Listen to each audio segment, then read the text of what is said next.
You are listening to the Boss Experience Podcast, a podcast with conversations about business growth, self-development, and maintaining a mindset to achieve business success. My name is Michele Davis, and I am a business strategist and coach, and I am your host. Let's get started. Michele Davis here, host of the Boss Experience Podcast, and I just want to be honest with you.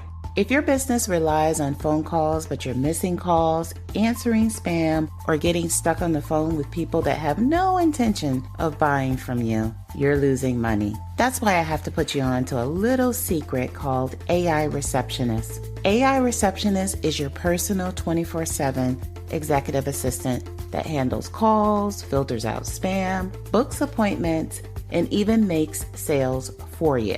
Your AI receptionist will even send a transcript of each call straight to your inbox so you know exactly which calls you need to follow up with.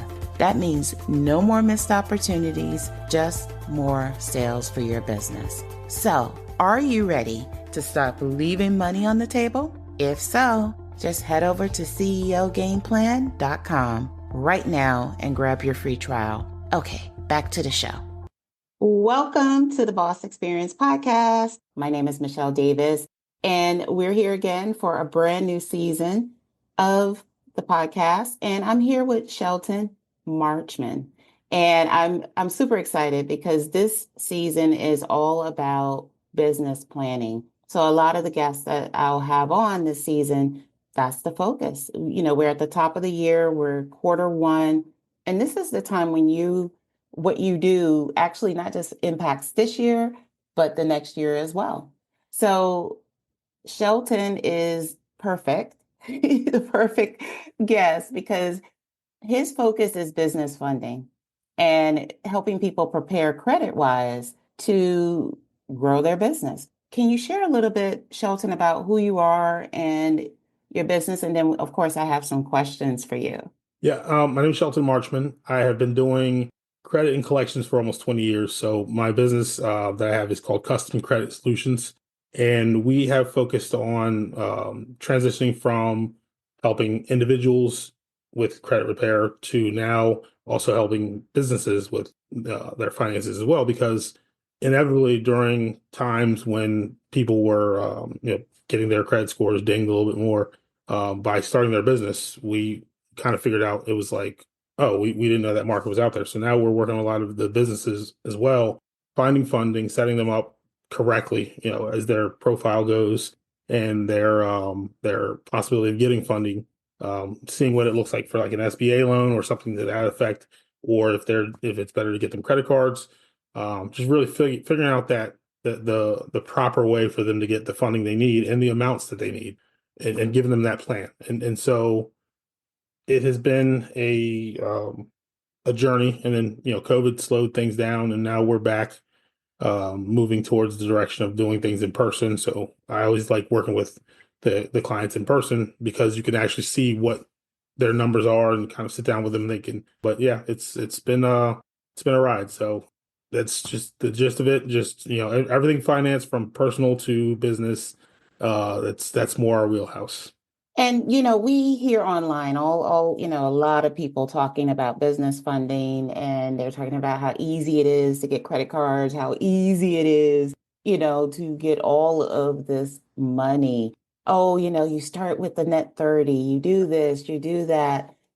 When you hear that stuff, do you cringe? Do you say, yeah, that's the right way? Like, what's your thought when you hear things like that online? The number one thing I feel when I hear that is, where are you getting the knowledge and how is it applicable? Because you can have a business that doesn't need net 30s, net 60, or if you're a drop shipper, yeah, the net 30, net 60, those types of things will help you because you can get product and you have those the days to pay the invoices or what have you. But if you're a different type of company that doesn't need the net 60s, then you might not need to go there. If you're a investor, a house investor, a home investor, flipper or what have you, you don't need net 30 accounts, net 60 accounts unless you're buying materials to work on the house.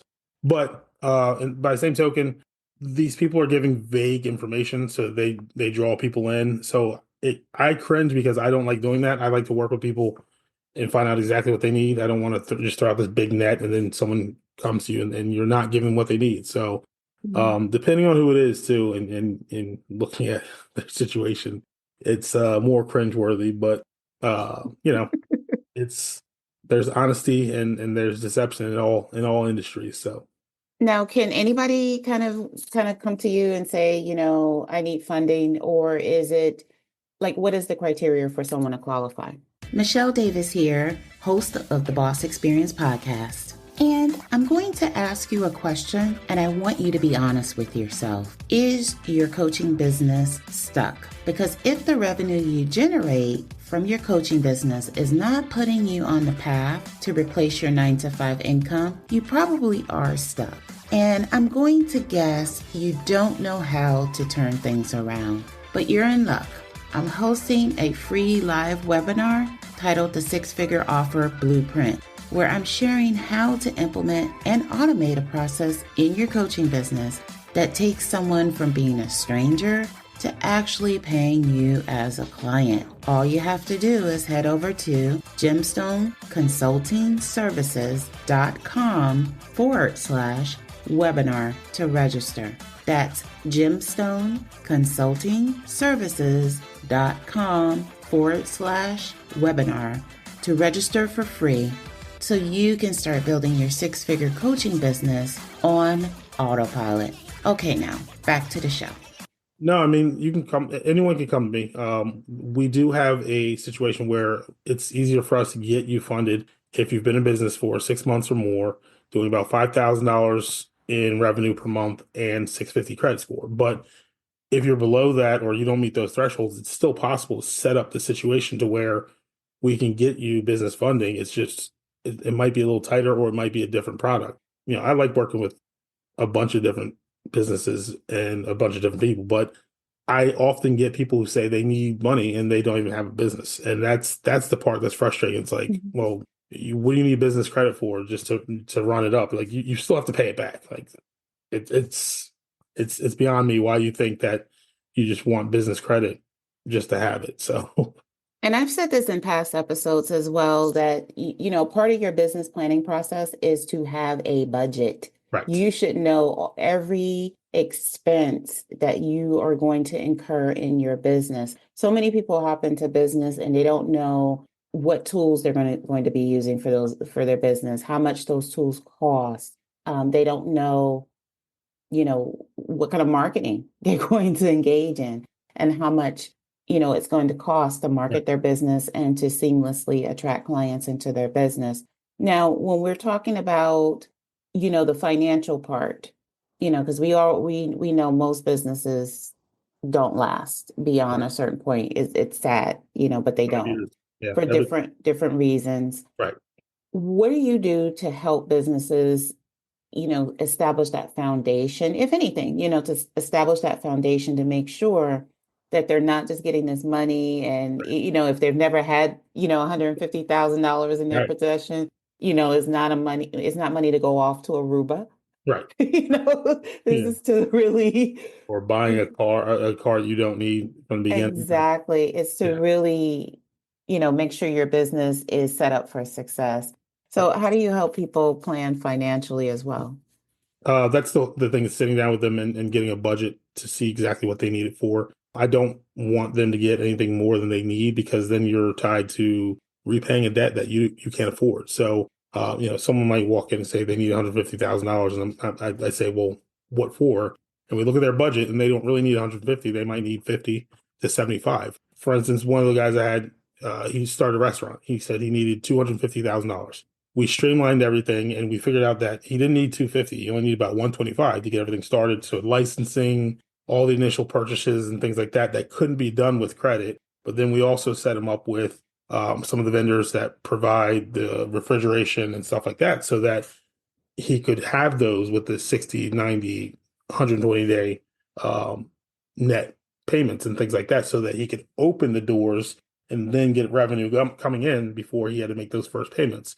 It really is sitting down with everyone and figuring out their individual needs because sometimes they don't even realize it because as a business owner, that finance might not be your wheelhouse. So let's sit down and game plan it. But if you come in with you want to be a t-shirt company, you need $150,000 and all you have is one t-shirt you want to sell. There's absolutely no need. You have a product, you don't have a business. Hmm. So, it's learning what each client needs and working from there. Aside from not having a budget, not having a business plan, are there any other common issues you see when people come to you? Not knowing the licensing that's required, how to get an EIN, things like that. Getting your EIN is as simple as going to irs.gov, but these are things that if you don't want to do the legwork for them, either you need to hire somebody who can do it for you and put you in a position to move your company forward correctly, or you have to do the research. Figuring out where that person is and what their ability is to do those things, it's imperative because, I don't want to work with someone who wants to cut corners because if you're cutting corners early on, you're not going to make it. You have it's the odds are already stacked against you when you start.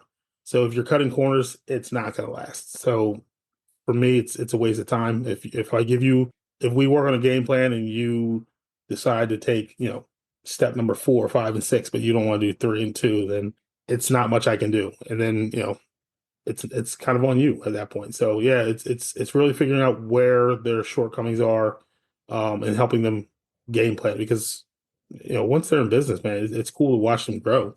It's fun to Hmm. watch them grow, but and succeed. But it's those frustrating times when you get the clients who just don't know what they need. What's a success story for you? Like when you think back, because you funded many businesses over the years, you helped many business owners get the funding they need to, start their business and grow their business. What's a success story that comes to mind? We had the best one for me was it was an M&A situation where merger and acquisition where he was a drop shipper and he wanted to grow. He knew the business like the back of his hand, but he didn't have the wherewithal to grow into a larger business without hiring on people. So we went and looked. I talked to a couple brokers and we found another drop shipper who was selling his business that was already established and he sold a different product. So we had them put together, got him the funding, and then he bought that business and then, ate up. He just inherited the other side of the business that he was buying as well.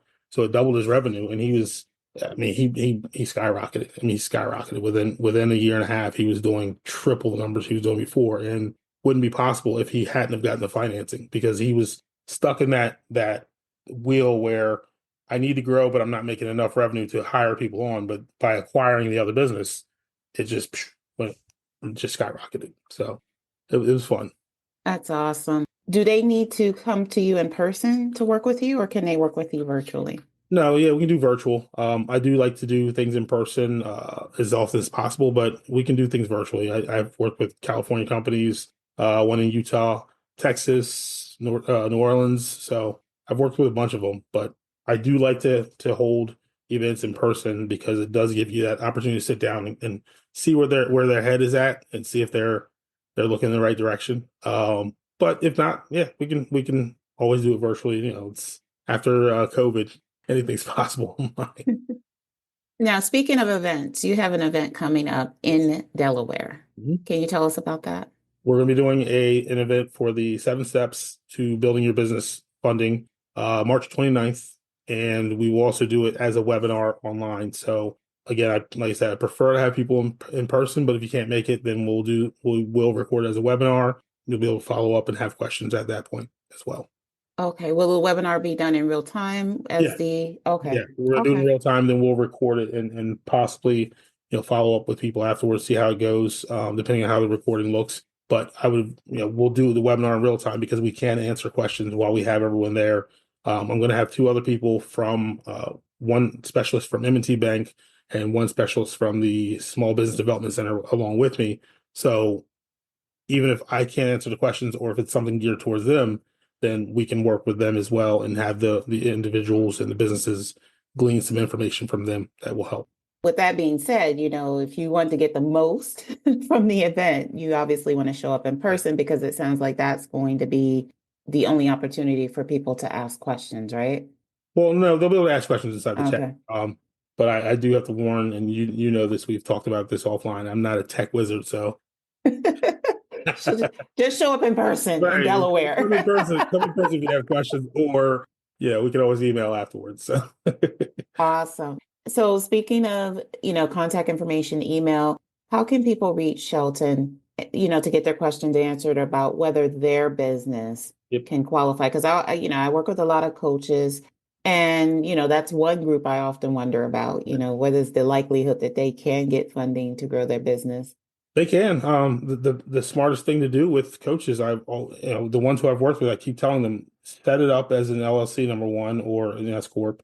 Number two is get the business.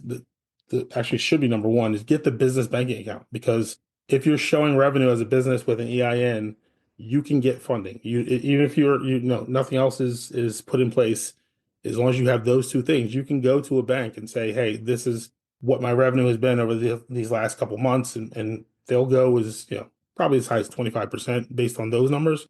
But yeah, I mean, the coaches that I meet, the number one shortfall for them is that they have everything still in their personal banking account, and they miss what they should be writing off, and they miss what should be a business expense and what should be showing is my growth to get funding. Because they can get credit cards, they can get personal loans and things like that. Well, business loans and things like that, so that it can fund the ad spend or the growth until they get to that level, or just float them until their invoices pay out. Every business can be funded as long as you can show the numbers. Some of them are frowned upon by the government, but every business can get funded. And the key thing that we didn't mention is you want to get funding. You can incorporate into your budget, you know, training, coaching, so that you can grow, because growth doesn't happen alone. And so if you're a coach, you're a SaaSpreneur, you're an entrepreneur, a service-oriented entrepreneur. I'm a business coach. You can get funding from Shelton and come work with me. Yep. So you can learn how to properly set up your business and to grow. Yeah, So don't let money be the crux of you not moving forward in your business, because it's out there. You just have to know how to go find it. absolutely. So how can people reach you, Shelton? You can email me at shelton@customcreditsolutions.net, or you can send an inquiry on the Samurai fundingsamurai.com. I'm sorry. And it'll actually walk you through the questionnaire as to if you need funding and things like that. And it'll come to us. We'll take a look at it, and we'll give you a call back, and then we'll set up a call and go from there. And once again, the event is going to be March March. 29th. Yep. What time? It'll be on Saturday it's March 29th. It's going to start at 8 a.m. Okay. Wow. You're going on there. Yeah. We usually do 8 to 5, Oh, wow.